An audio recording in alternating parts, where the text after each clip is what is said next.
നമസ്കാരം. രാവിലെ ചെയ്ത് കഴിഞ്ഞാൽ എല്ലാവർക്കും ബുദ്ധിമുട്ടുണ്ടാവും. രാവിലെ ചെയ്ത് കഴിഞ്ഞാൽ ഇവിടെ എല്ലാവരും ട്രാഫിക് ജാമൊക്കെ വരില്ലേ. ട്രാഫിക് ജാം വന്നു കഴിഞ്ഞാൽ പിന്നെ ആൾക്കാർക്ക് ജോലിക്കൊക്കെ പോകണ്ടേ. രാത്രി ചെയ്ത് കഴിഞ്ഞാൽ അങ്ങനത്തെ ബുദ്ധിമുട്ടൊന്നും ഉണ്ടാവില്ല. അതുകൊണ്ടാണ് രാത്രി രാവിലെ ആണെങ്കിലാ രാത്രി കുറച്ച് പേര് കല്ലെറിഞ്ഞു. അവരെ നമ്മൾ ഫോഴ്സ് വെച്ച് മുന്നോട്ട് ആക്കി. അതിനുശേഷം നമ്മൾ ഡെമോളിഷൻ എടുത്തു. ആ കല്ലെറിഞ്ഞവന്മാരുടെ അഗേൻസ്റ്റ് കേസെടുത്തു. അത് CCTV ക്യാമറ ഒക്കെ ചെക്ക് ചെയ്തിട്ട് എത്രത്തോളം ആൾക്കാർ ഇതിൽ ഇൻവോൾവ് ആണ്. ഇപ്പോൾ നിങ്ങൾ നോക്കുകയാണെങ്കിൽ സോഷ്യൽ മീഡിയയിൽ ഓൾറെഡി വീഡിയോ വൈറലാണ്. ഇതിൽ 10-20 ആൾക്കാർ ഇങ്ങനെ കല്ലെറിയുന്ന സീനുണ്ട്. അപ്പോൾ ഡൽഹിയിലെ തുർക്ക്മൻ ഗേറ്റ് എന്ന സ്ഥലത്ത് അവിടെ ഒരു മുസ്ലിം പള്ളിയുണ്ട്. അതിൻ്റെ മറവിൽ അവിടെ കഴിഞ്ഞ 15 വർഷമായിട്ട് നിരവധി അനധികൃത കെട്ടിടങ്ങൾ നിർമ്മിച്ചു വെച്ചിരുന്നു. എന്തായാലും ഒടുവിൽ ഡൽഹി ഹൈക്കോടതിയുടെ വിധി പ്രകാരം അത് ഇടിച്ചു പൊളിച്ച് കളഞ്ഞു.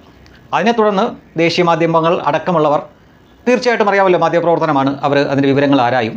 അവരോടൊക്കെ മറുപടി പറയുന്നത് വളരെ സമാധാനമുള്ള കാര്യമാണ്. എന്നാൽ ഈ കേരളത്തിൽ നിന്ന് പോയ മാപ്രകളോട് മറുപടി പറയുക എന്നുള്ളതാണ് കുറച്ച് ബുദ്ധിമുട്ടുള്ള കാര്യം. അതിനാലായിരിക്കാം ഒരുപക്ഷേ ഡൽഹി പോലീസ് വളരെ ബുദ്ധിപൂർവ്വം മലയാളിയായിട്ടുള്ള ഒരു ഉദ്യോഗസ്ഥർ തന്നെയാണ് അതിന് നിയോഗിച്ചത്. അദ്ദേഹം വളരെ കൃത്യമായിട്ടും അതിന് മറുപടി പറയുകയും ചെയ്തു. എന്തായാലും അത് മറ്റൊരാൾക്കാണ് ഉപകാരമാവുന്നത്. മലയാളിയായ MP A റഹീമിനാണ് അതൊരു പക്ഷേ കൂടുതൽ ഉപകാരപ്പെടുന്നത്. കാരണം അദ്ദേഹത്തിന് ഇനി അവിടെ പോയിട്ട് ഇംഗ്ലീഷ് പറഞ്ഞ് തേഞ്ഞ് ബഹിരാകാശത്തേക്ക് പോകേണ്ട കാര്യമൊന്നുമില്ല. ആ മലയാളി ഉദ്യോഗസ്ഥൻ എല്ലാം മലയാളത്തിൽ തന്നെ വിസ്തീരിച്ചിട്ടുണ്ട്. എന്തുകൊണ്ടാണ് രാത്രിയിൽ ഇത് പൊളിപ്പിച്ചത് എന്ന് ചോദിക്കുന്നുണ്ട്. അപ്പോൾ അദ്ദേഹം കാരണം പറയുന്നുണ്ട്, ഡൽഹി പോലെ ഒരു സ്ഥലമാണ്, അവിടെ ട്രാഫിക് ബ്ലോക്കും മറ്റുമൊക്കെ ഉണ്ടാവും. രാത്രി ചെന്നപ്പോൾ ചിലതൊക്കെ കല്ലെറിഞ്ഞല്ലോ എന്ന് ചോദിച്ചപ്പോൾ CCTV നോക്കിയിട്ട് ആ കല്ലെറിഞ്ഞവരെയൊക്കെ പിടികൂടും, അതിൻ്റെ ആയിട്ടുള്ള രീതിയിലുള്ള നടപടിയെടുക്കുമെന്ന് പറയുന്നുണ്ട്. തീർച്ചയായിട്ടും ഇതിനെ നമ്മുടെ ഇവിടുത്തെ മാധ്യമങ്ങൾ വിശേഷിപ്പിച്ചിരിക്കുന്നതാണ് നിങ്ങളിപ്പോൾ കാണുന്നത്. ബുൾഡോസർ രാജ് എന്നാണ് അവരിതിനെപ്പറ്റി വിശേഷിപ്പിച്ചിരിക്കുന്നത്. നിങ്ങളിൽ പലർക്കും ഓർമ്മയുണ്ടാവും, കുറച്ച് വർഷങ്ങൾക്ക് മുമ്പ് VS അച്യുതാനന്ദൻ്റെ കാലത്ത് ഇവിടെ നിരവധി കെട്ടിടങ്ങൾ, അനധികൃത കെട്ടിടങ്ങൾ മൂന്നാറിൽ ഇടിച്ചു പൊളിക്കുകയുണ്ടായി. ഏതെങ്കിലും ഒരു മലയാള പത്രത്തിൽ ഇങ്ങനെ ബുൾഡോസർ രാജ് എന്നൊരു പദം നിങ്ങൾ കേട്ടിട്ടുണ്ടോ? അന്ന് ജനങ്ങളെല്ലാം ആ ഇടിച്ചു പൊളിക്കുന്നതിൻ്റെ കൂടെയായിരുന്നു. ജനങ്ങൾ മാത്രമല്ല, ഈ പത്രക്കാരെല്ലാം ഇടിച്ചു പൊളിക്കണം എന്ന് തന്നെയായിരുന്നു അവരുടെ എല്ലാ അഭിപ്രായം. അതെന്നാൽ കോടതി വിധി അനുസരിച്ചൊന്നും അല്ലത് ചെയ്തത്. പക്ഷേ സർക്കാർ ആ നടപടിയായിട്ട് മുന്നോട്ട് പോവുകയാണ് ചെയ്തത്. ജനങ്ങൾ ഏതാണ്ട് ബഹുഭൂരിപക്ഷവും VS അച്യുതാനന്ദൻ്റെ കൂടെയായിരുന്നു. മാധ്യമങ്ങളും അതെ. നമ്മളാരും ഈ ബുൾഡോസർ രാജ് എന്നൊരു പദം കേട്ടിട്ടേ ഇല്ല. എന്നാൽ ഇത് നോക്കൂ, ഡൽഹിയിൽ ഇത് ഹൈക്കോടതി വിധി അനുസരിച്ചാണ് അത് ചെയ്യുന്നത്. സർക്കാരല്ല ചെയ്യുന്നതെന്ന് ഓർക്കണം, ഹൈക്കോടതി വിധി അനുസരിച്ച് പോലീസാണ് അത് ചെയ്യുന്നത്. അപ്പോൾ തീർച്ചയായിട്ടും അത് അനധികൃതമാണ് എന്ന് വ്യക്തമാണ്.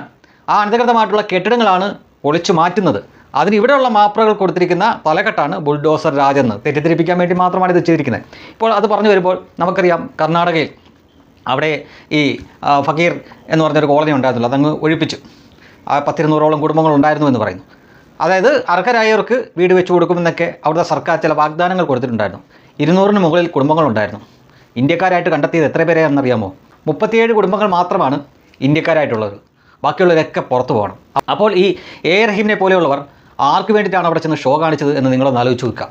എന്തായാലും ഡൽഹിയിലോട്ട് പോകണ്ട, ഡൽഹി കോടതി വിധി അനുസരിച്ചാണ് ഇത് ചെയ്തത്. അതിനാൽ ഈ കർണാടകയിൽ കിടന്ന് കാണിച്ച ഷോയും കൊണ്ട് ഡൽഹിയിലോട്ട് ചെല്ലണ്ട.